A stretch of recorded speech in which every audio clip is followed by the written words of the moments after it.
Hi, welcome to this new series that I'm going to call Unicorns because it's a series about vintage and rare fragrances that are highly coveted and whether or not you should pony up the cash for them. That's what we're going to be trying to decide by going into these unicorn fragrances. These are fragrances that maybe weren't loved in their time. These are fragrances that I guess people didn't really care for until after they were discontinued or reformulated or something like that.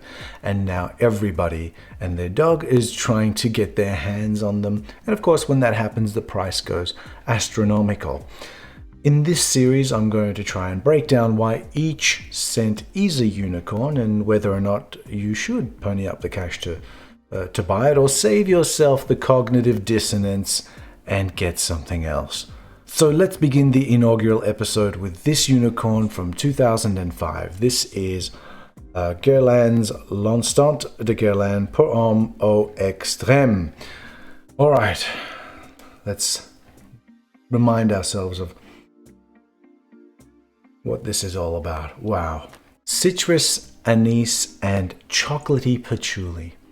It has depth, it has character, and it uniquely juxtaposes these conflicting notes against one another in a well-balanced and potently projecting package.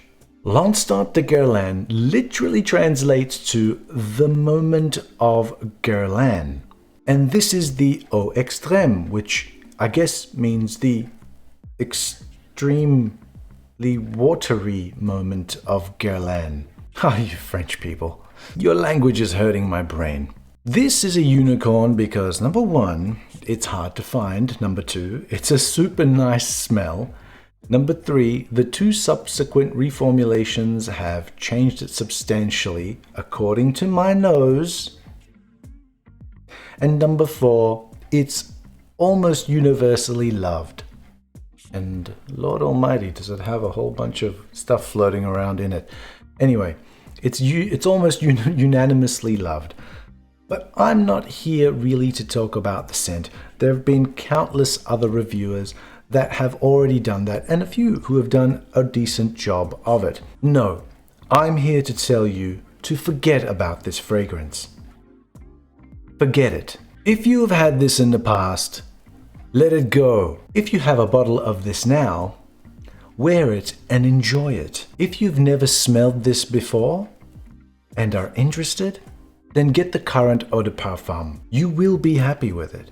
But don't be curious. Sometimes these reformulated and discontinued fragrances get absolutely praised to bits in online eulogies. And yes, this deserves praise, but no, it doesn't deserve your money. At least not at the current asking prices on the grey market. See, the majority of all the glowing praise that this thing receives occurred during the time it was still in production, which means that people were incorporating the judgment of the fragrance based on the entire package, which means the scent, of course, the packaging, the marketing, and yes, the price as well. This was still available at a reasonable price at that time. And if that was still the case, then I'd say, buy it. Oh my God, buy it. Just freaking buy it, buy it, buy it. But it isn't. The pricing is completely exaggerated along with your misguided sense of objectivity. You might think to yourself, oh, Raffi, you're so wrong. I can judge a fragrance based on the scent alone. To that I say, have fun in Cloud Cuckoo Land because that's where you live. We're not machines yet, even though we're trying hard to emulate our image of God in them. We're still susceptible to biases. We're still predictably irrational. We're still people, and people do dumb shit. Now, buying LIDG at $700 for a partially used bottle is the definition of dumb shit. This is why I'm not surprised when I actually see them being listed at this price. Like I said before, forget this fragrance. Is there a better alternative? Well, probably not better, but as I mentioned before, you can get the current EDP of this and it will be just fine. It is a fine fragrance indeed. Is it this? No. No, it's not. Not even close. To those of us who still own a bottle of this, I urge you to wear it and enjoy it. Share it. Let people smell it so that more people can experience a real olfactory gem.